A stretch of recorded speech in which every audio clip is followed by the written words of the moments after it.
There are times in the life of most companies when something special and extraordinary is needed to break the monotony of ordinary, feed starving relationships, and encourage not small steps but giant leaps forward. These are the times when personal courage is needed, and as Winston Churchill once said, not only the courage to stand up and to be heard, but also the courage to sit down and listen to some hard truths. Organizations confounded by chronic corporate stress are not going to be able to wake up one morning and forget the past and just start again. These organizations are going to need a healing process to become fit and healthy.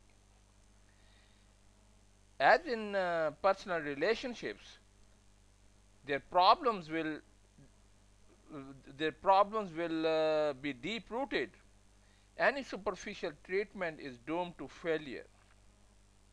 Individuals experiencing relationship crises are usually unable to be sufficiently objective to sort out their own problems, which is why they call on the services of relationship counseling.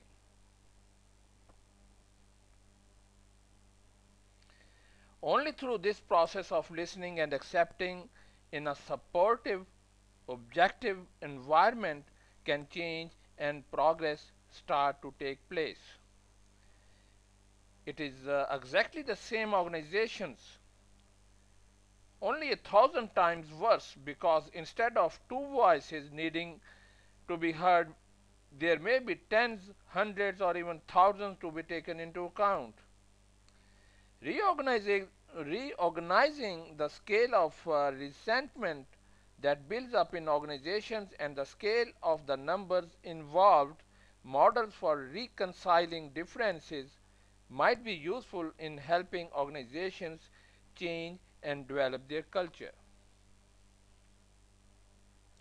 The scale of the atrocities that the committees are set up to deal is, of course, incomparable to anything requiring atten- attention in even the worst commercial organization. These committees deal with murder, torture, rape, and the very worst crimes imaginable. But the point is this: if the approach they take work in these appalling situations, then the principles must be right. If used appropriately for a whole variety of less serious situations. Just as organizations can learn from the methods of relationship counseling, so they can also learn from the methods of truth and reconciliation committees. As a result of research and trials with organizations of different sizes, appropriate principles of there are appropriate there are apt or appropriate principles of truth and reconciliation of relationship counseling to create truth and reconciliation in business. Truth and reconciliation in business is thorough and rigorous solution to eradicating chronic corporate stress. It does not skim over the surface. It does not cure symptoms while ignoring root causes, and it does not paper over cracks. It confronts problems, it gets to the truth, and fosters acceptance of the real condition of an organization. It is not punitive or unnecessarily judgmental, and it is not looking to blame or punish.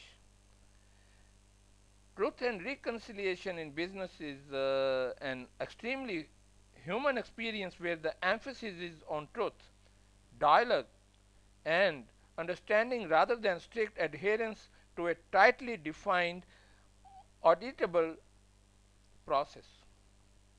Success or failure of the exercise will depend on the spirit and willingness with which each party engages and the desire of every party to contribute to building a better future for the organization. And like all journeys, it starts with a single step. Log on to my website www.asifjmeer.com. I also invite you to visit my blog at asifjmeer.wordpress.com. Have a wonderful day.